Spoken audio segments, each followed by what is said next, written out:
You were the smart kid, the one who aced the tests without trying, the one everyone came to for advice and help. And now you're sitting here all alone on your couch, probably in your 20s or 30s, feeling stuck, watching people who you used to outperform zoom past you in life, wondering what the went wrong. And you can't explain why. On paper, you're super capable. You're smart, you're talented, but in reality, you feel like you're watching life through a window while everyone outside is actually living it. You thought intelligence was your superpower. You thought being naturally good at things meant you'd naturally succeed at life. You thought that early academic success was a preview of your inevitable lifelong awesomeness. But subtly, quietly, something was going wrong the entire time. In this video, I'm gonna explore the hidden psychology of why smart kids often struggle as adults, how your greatest strength can often become your greatest weakness, and most importantly, how to break free from the prison of your own unfulfilled potential.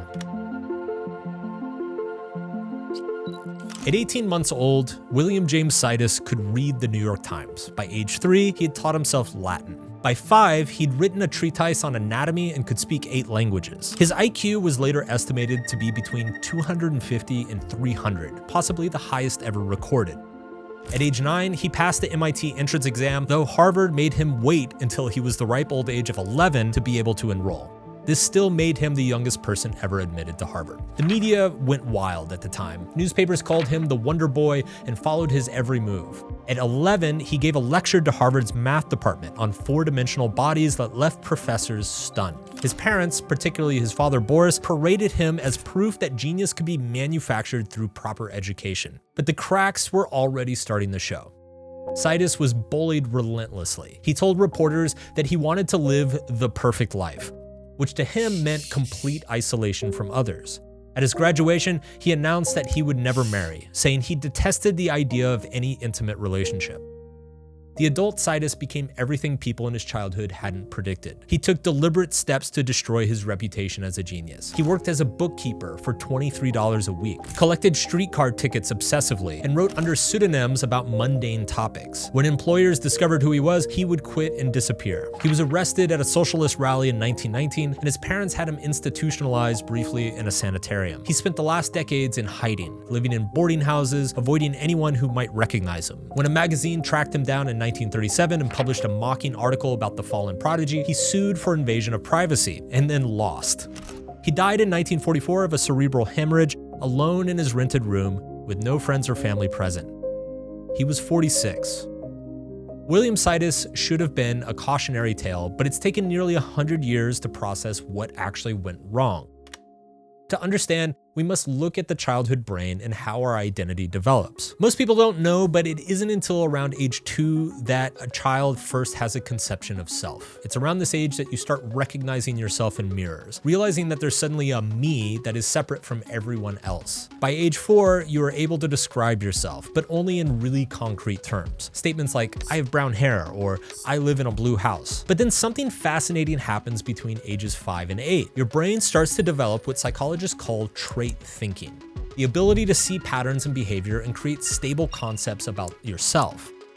This is when that teacher's comment of, wow, you're so smart, stopped being just words and actually became a psychological architecture within your mind. Your developing brain literally built neural pathways around this concept. Every time you got praised for being smart, those pathways got stronger, like a river carving deeper into rock with each passing season. By middle childhood, around ages 8 to 11, you entered what Erik Erikson called the industry versus inferiority stage. You were comparing yourself to your peers constantly, desperately trying to find where you excel. Your brain was asking, what makes me special? What makes me valuable? What makes me me? And because your prefrontal cortex, your brain's CEO that handles complex thinking, wouldn't be fully developed for another 15 years, it settles on simple answers. Now, these are not obvious choices. You didn't wake up one day and decide, I shall now build my entire personality and identity around being smart. Instead, your brain simply noticed patterns. When I do well on tests, adults smile at me. When I know the answer, I feel powerful. When others struggle and I don't, I matter. Your brain, always efficiency seeking, consolidated these experiences into a single concrete identity. I am the smart one. And here's where it gets really interesting, as well as a bit tragic. Once your identity is formed, your brain developed what psychologists called confirmation bias. I would call it confirmation bias on steroids. It starts by filtering all experiences through this singular lens. I am the smart one. Got an A? It's proof that you're smart. Struggled with something? Better to avoid it. It's for stupid people. Other kids asking for help validates your identity. Nobody asking for help threats your identity. They must be stupid. By adolescence, when your brain is undergoing a second major reorganization, these childhood identities should theoretically become more complex and nuanced. You should have been able to think, I'm good with some things, struggling with others,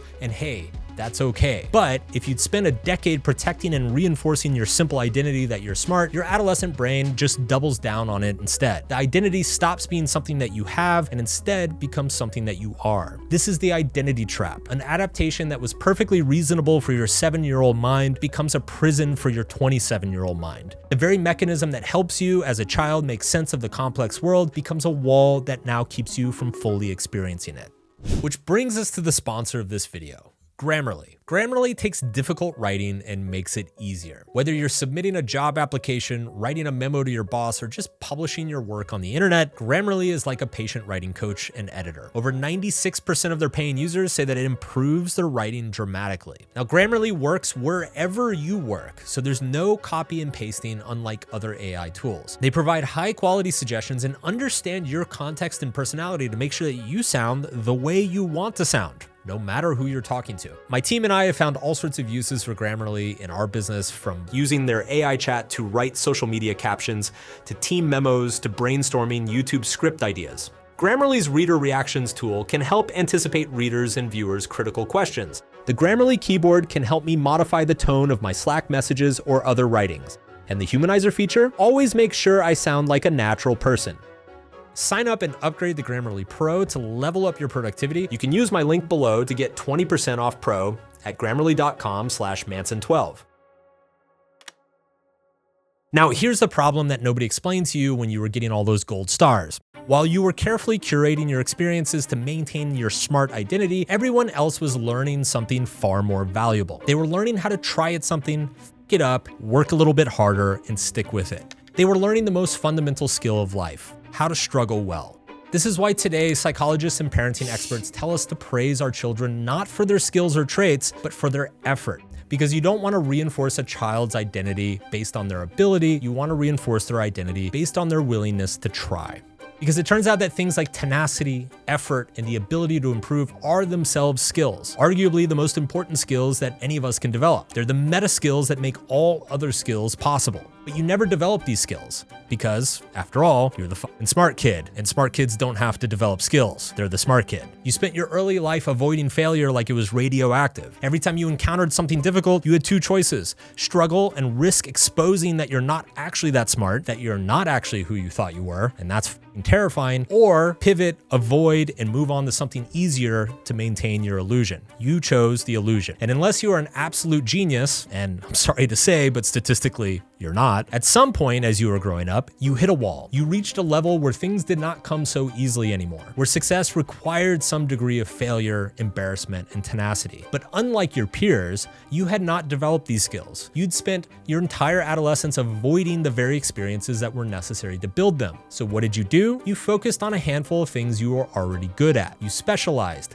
you narrowed, you retreated into your comfort zone and told yourself that you were being strategic. But here's the brutal truth. Those things that you were good at, they don't actually matter in the real world. That AP exam that you aced, history test you dominated, the chemistry quiz that you finished in half the time without reading the book. When you're an adult trying to navigate a career, to build relationships, to solve real world problems, nobody cares. The real world rewards completely different things than your childhood does. It rewards persistence in the face of failure. It rewards the ability to collaborate with annoying people. It rewards emotional regulation under difficult circumstances. It rewards humility to learn from people who know more than you. And you never developed any of those skills because you were too busy protecting your identity as the smart one. For this reason, smart kids often grow up feeling profoundly isolated. And this isn't a coincidence. Not because everyone was too dumb to understand you, but rather because you never learned how to be vulnerable and admit weakness. Therefore, never allowing your relationships to become more than surface deep. As a result, gifted kids often grow up surrounding themselves with mediocre people. Not because they're consciously arrogant, but because those are the only relationships that feel safe. The midwits around them allow them to perpetuate their sense of easy superiority. But in the real world, your network matters more than almost anything. The people who succeed are rarely the smartest. They're the ones who build genuine relationships with other capable people. They're the ones who can collaborate, who can follow when necessary, who admit when they don't know something. The gifted kid ends up cut off from the best opportunities because they've surrounded themselves with people who make them feel smarter rather than people who make them better. And to make this worse, the gifted kid doesn't know how to solve these issues emotionally, so they double down on solving them intellectually. They study evolutionary psychology and social statistics to try to understand group dynamics. They read books about charisma and practice conversational techniques in the mirror instead of in real life. They become chronically online, obsessed with obscure political and cultural issues, replacing their lack of genuine connection with a cheap feeling of social significance. But this doesn't help. It only removes them further from intimacy and causes them to feel more alone. For example, Bobby Fischer became the youngest chess grandmaster at 15. He defeated the Soviets in the World Championship in 1972, becoming an American hero. With an IQ of about 187, he was undeniably brilliant, but he saw chess as psychological warfare, famously saying, "I like the moment when I can break a man." Oh, the greatest pleasure. Well, when you break his ego, this is where it's at.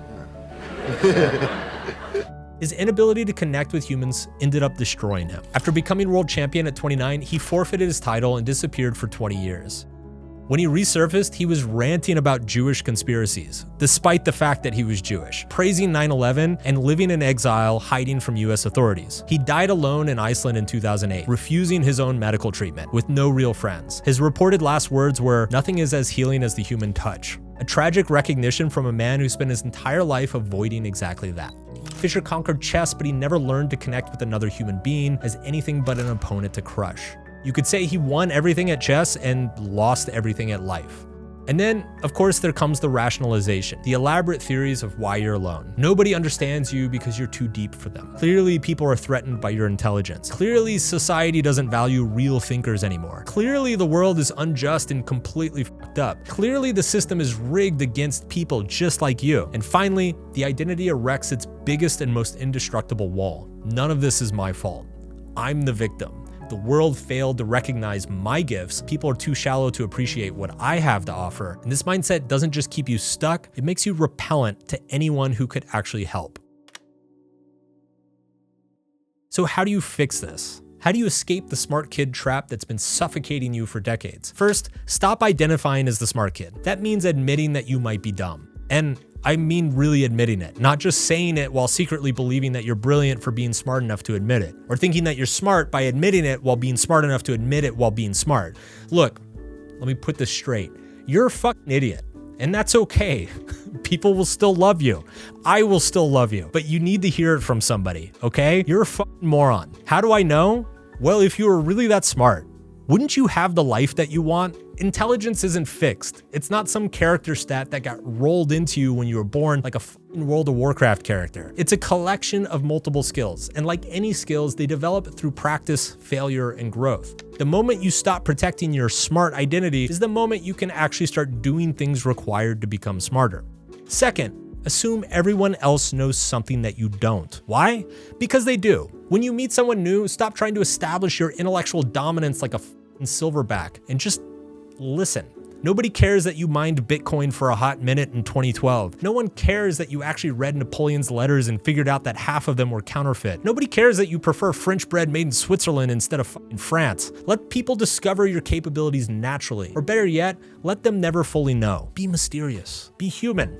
Be something other than smart. What if you listened more than you spoke? What if you asked questions you don't know the answers to? What if you let yourself be taught something? Third, doing this will force you to embrace discomfort and imperfection, not in some abstract philosophical way, but practically and obviously. In other words, you will have to look stupid sometimes in front of people. It's okay. Let it happen. Join that pottery class and make terrible in ceramics. Go to that dance lesson and step on someone's foot. Start that project you've been putting off and let it be messy and imperfect and human, and then give up on it. The goal isn't to become good at these things, though you might think it is. The goal is to teach your nervous system that you can survive while being bad, that your worth isn't tied to your performance, that people are not going to abandon you if you're not super duper impressive all the time. This isn't masochism, it's medicine. Every time you fail publicly and survive, you're rewiring your brain, teaching it that failure is not death, that embarrassment is not exile, that being bad at something doesn't make you worthless. And here's what nobody told you when you were young. Being average at most things isn't a failure. It's called being normal. It means you can try without the weight of expectations, that you can explore without the fear of falling from your pedestal. You can be curious without needing to be an expert. The people you watch succeeding around you, they're not succeeding because they're smarter than you. They're succeeding because they're willing to be dumb. They're willing to ask obvious questions, and they're willing to fall on their face and get back up and do it again.